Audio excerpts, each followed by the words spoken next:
there's not really much I'm going to say about this one.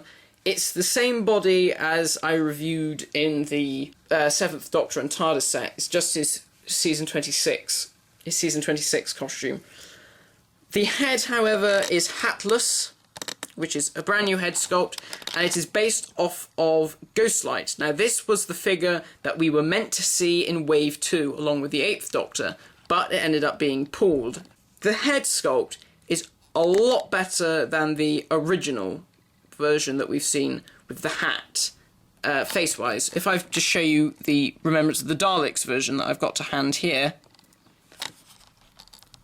although the grinning face is good, the solemn head looks so much better. If I just zoom in again, just to show you some of the detailing, it's a really nice sculpt.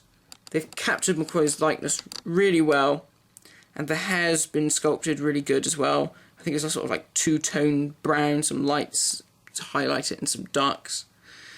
But overall, it's very good. Again, just going to the normal aspects of the costume, still 7 rows. The prototype had 6, kind of like the prototype pictures of this one.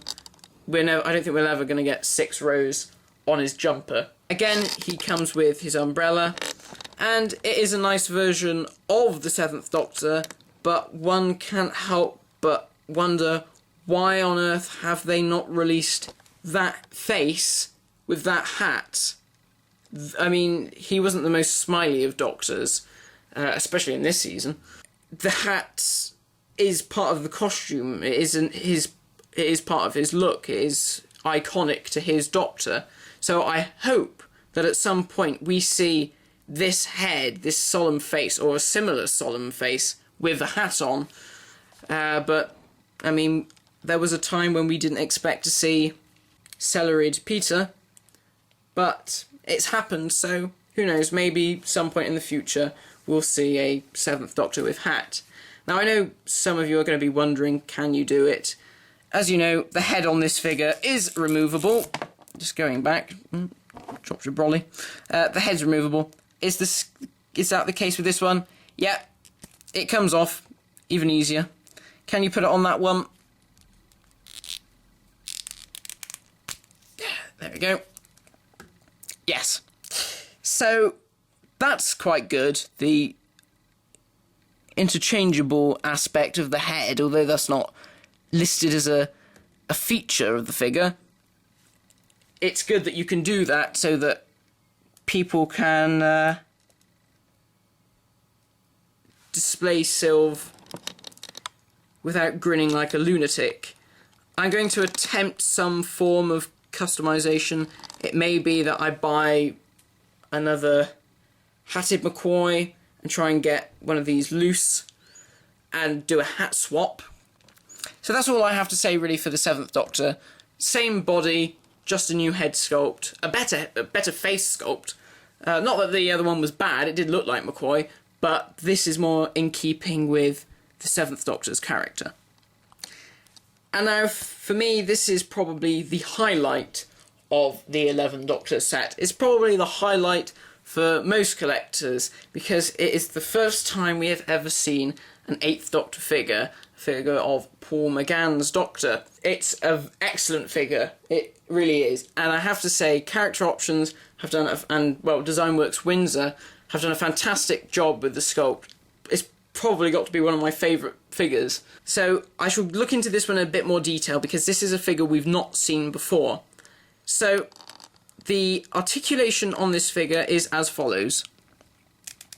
You've got the head. I'm not sure if it can do a 360 or not. I'm not going to try it. Much like with the McCoy, the head's removable. Not quite sure why. And we have 360 in the shoulders, 360s at the biceps, elbows go up and down, wrists do 360, the waist can turn slightly, can't really do a 360.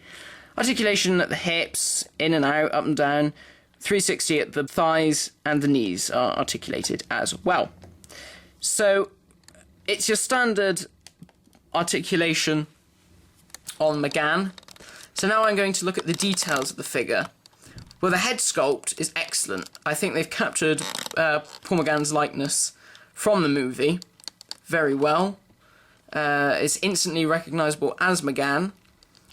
The paint application's really nice, and I think it really does show off the sculpt at its best. Some pictures didn't look quite right, but once you have the actual toy in hand, it looks really, really good.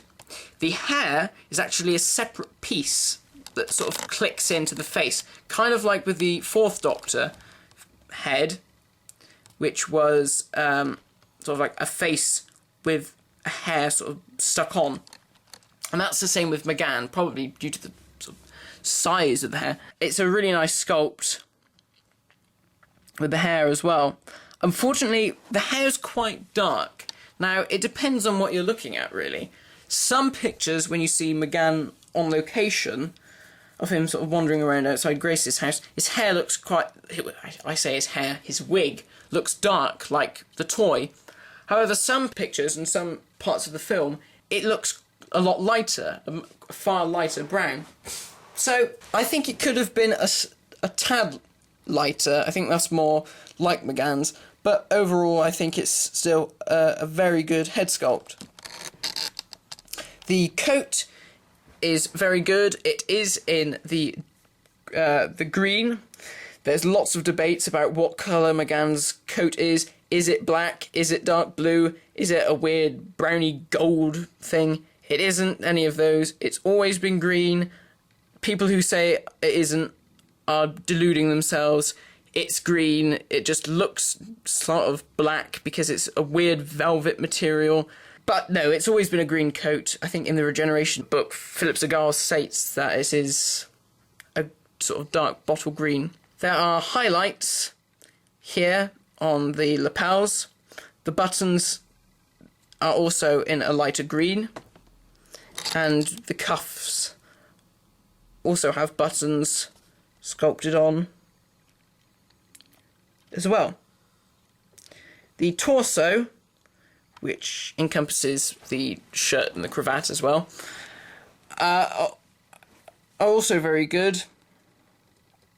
The cravat, it kind of looks quite gold in the movie, but it works well with the paint job. It's very nice. Even got the little pin there holding the cravat together. The pattern on the waistcoat is very similar, actually, to what it is in the movie. And there are even buttons going down the front of the waistcoat. And the chain has been painted silver. Trousers are just plain grey, lots of nice sort of creases at the bottom, and his shoes do indeed fit perfectly. He also comes with an accessory, which is sonic screwdriver. This has just been painted silver. I'm not sure why, because it should have a red tip right there. Don't know why they didn't do that, but I suppose that's something you could do yourself. One thing that is quite interesting, however, is that when I first took McGann out of the box, and everyone that I've seen who has this figure have made the same point, he's got one leg longer than the other. It was like that. You may not see it very well, but he couldn't stand up properly without going like that. So he's got some sort of weird walking pose.